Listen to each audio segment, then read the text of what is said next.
Kelly has a question here, which is, how does the bottom left corner here, the leadership really corner connects with the community part of this model, right? How does this form a narrative once we have these discrete pieces? So let's dive into the kind of the first layer. Here's the messaging. It's think about it as just a zoom out, right? And so the first thing that one of the first exercise is to go over your origin story. That's one of the first thing that you should really get in the practice of building here. And how does this connect next with the opportunity story, which is really how we want to mobilize people to join us on our mission here. So origin is where you come from. It's the past. Is what has happened to you, what has been the triggering event that has led you to start your business, Kelly. And maybe there's been more than one event. Maybe there's been a series of events. So you've got to pick one that is the most related to where you want your company to go. And the opportunity is the future, is where are we headed with you? What's going to happen? When we reach this opportunity, what will we see in the world? And you could answer by, when we get there, we will see ... We will see, I don't know, better leaders. For me, it's, I want to see more inspiring organizations. I want to see companies that make more sense, not only for shareholders, but also for teams, for community, for customers, and for leaders, all at the same time, not separated. That's my definition of my opportunity. How did I come up with that? It's because in 2001, I was a young consultant. I was on a project where those four aspects were completely separated. It was total chaos. Everybody was trying to fix something technical without noticing that what they needed to do first is to realign people. That's the connection right there. Another example, how Netflix started. Netflix started because one day, the founder of Netflix, Rick Hastings, was trying to return a VHS or a DVD to the video store. And he was late, and he knew he was going to have to pay a fee. And he was starting to think about what he was going to tell his wife as an excuse for having to pay the fee. And he stopped for a moment. He's like, what am I doing here? I am second guessing. I am compromising my marriage because of a stupid video fee. That's not the way it should be. We should be able to enjoy entertainment as long as we want at no additional cost. And by the way, that's what gyms do. You can go to their facilities anytime, as much as you want. Why don't we rent DVDs the same ways as we give people access to gyms? That's an example of a connection here. Is that clear now?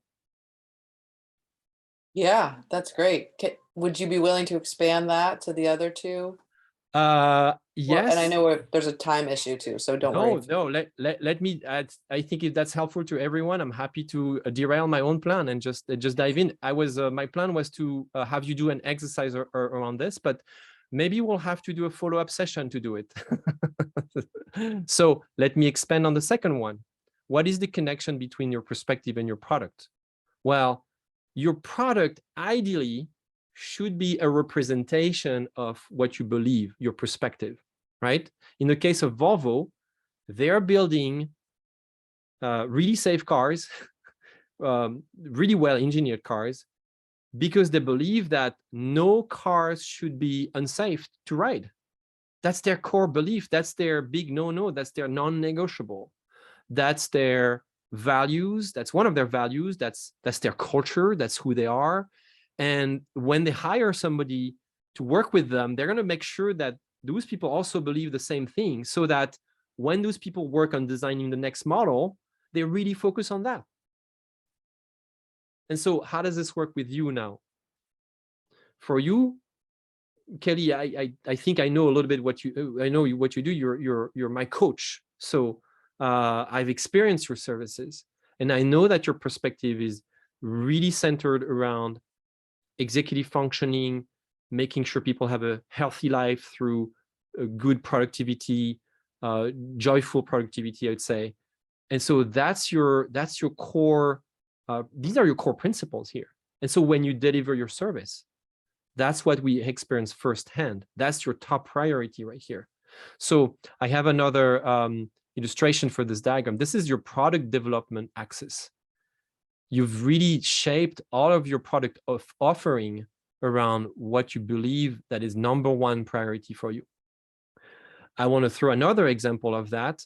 When Google started in the late 90s, one of the first things they did that you can still find online is write a manifesto. They write Google's 10 things we know to be true. And there were 10 easy to digest, easy to understand principles that would rule the development of all of their product moving forward. And it's interesting to see that, okay, Google has become so big now that those 10 principles are maybe too limited at this point. But please go ahead and read those principles and you realize that still to this day, they still stay true to their principles. One of them is follow the users and focus on the users and the rest will follow. Right? And so to this day, that's how they build all of their products. So I really encourage you to study and build first that core of the model, that set of 4 stories that I call the origin story, the opportunity story, the perspective story, and the product story in an interconnected way before you decide how you're going to go next about going to market, launching a new product, hiring people, doing PR, rebranding your website, recruiting new partners, new leadership members, and so on.